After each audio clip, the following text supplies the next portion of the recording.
Oh, hello there. I've been expecting you. I'm Professor Martin Issel, and you've come to hear a tale about drift missiles. Part of drifting culture is looking good on four wheels. But what happens when you build a decent-looking, well-performing drift car and smash it into the wall? Well, you keep driving it and smashing it and driving it and smashing it, and soon enough, you will have a missile car. Missile cars originated in the country of Japan way long ago in the early 2000s, before most of you were even born. All-star Japanese drivers such as Robbie Nishida, Daigo Saito, and the owner of the drift mecca Ebisu Circuit, Nobushige Kumakubo, brought the attention of missile cars to many aspiring American drifters.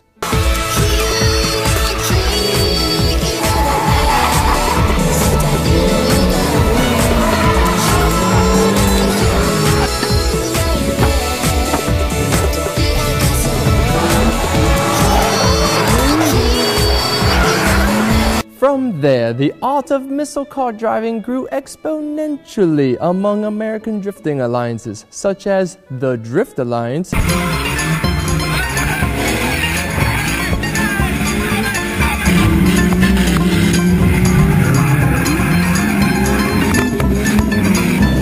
and the Masters of Blood themselves, the Blood Masters.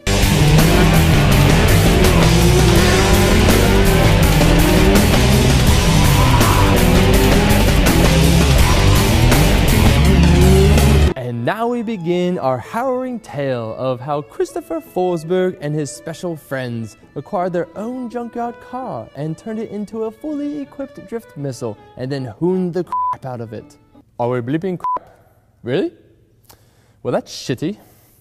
Anyway, it all started in a tiny shop in Philadelphia, Pennsylvania. Alright, so just got up here to Philadelphia. Out at the Snake Pit, Tony Angelo's shop. Says he's got a 240 for us.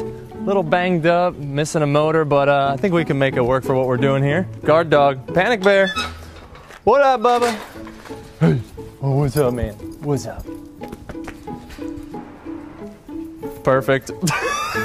It's a little banged up, a little rusty, some flat tires. I think we can make it work. Maybe we'll wiggle on the price a little bit for us. Tony!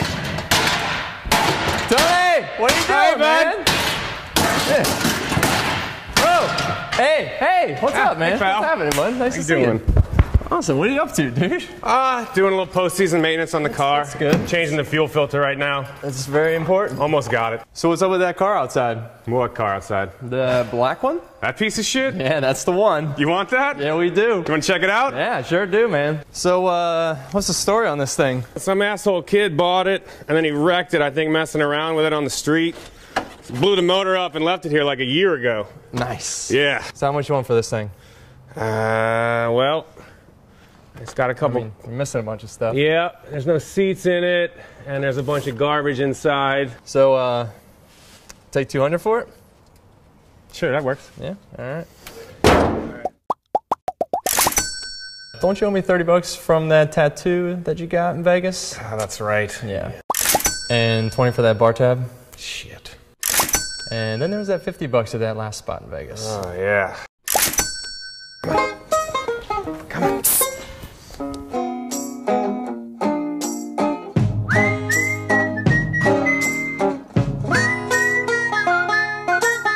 I thought you said this motor was bad.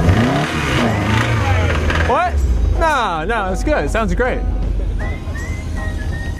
I was in Japan at the Spring Drift Festival, and I saw a chaser where the back half was made out of plywood, and I was like, that's the best thing ever, and those dudes were having a blast, so that was clearly I was like, oh, I get this now.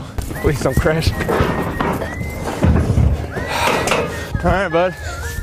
See you the next missile day. All right, cool. Have fun. Yep.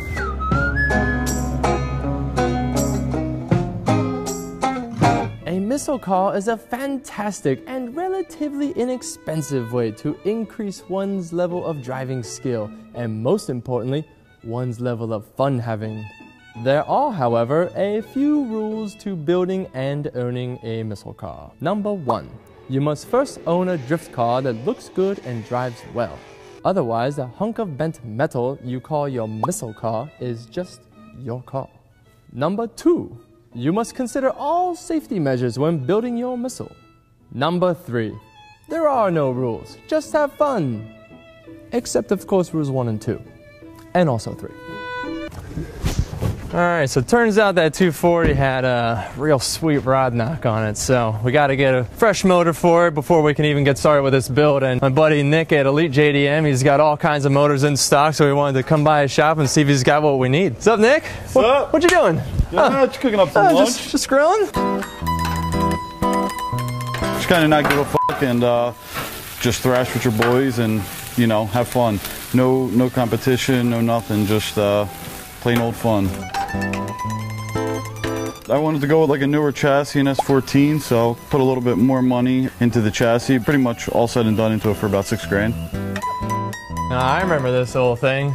Tell us a little story about this old girl. This car started its missile life after I got it from my buddy who totaled it on the street. Kind of how they all start, I think. Yep. Haven't swapped this door yet? Not yet. Was this B-Dub? This is Carlucci. Oh, that's right. B-Dub. That's B-Dub. Yep. Okay, yeah. Everyone leaves their marks on the other cars. Yeah, I'd like to switch this door. I can't open it though. So Nick, why don't you tell us a little bit about your shop here? So you got a ton of inventory. Yeah, pretty much. We just cut up cars in Japan and bring all the parts.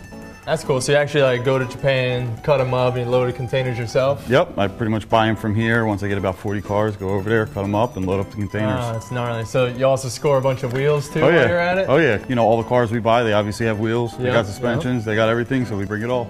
All right, so for any of you guys out there building cars, this is the guy you got to hit up. All right, let's check this thing out.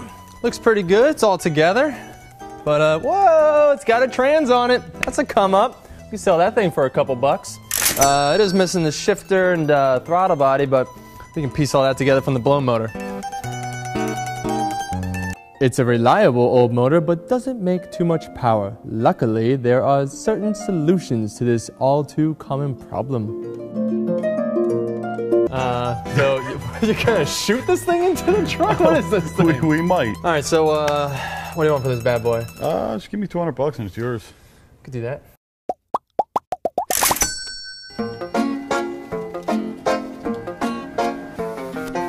All right, bro.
And so another KA ends its service and ascends into motor heaven. Rev with the angels, sweet prince.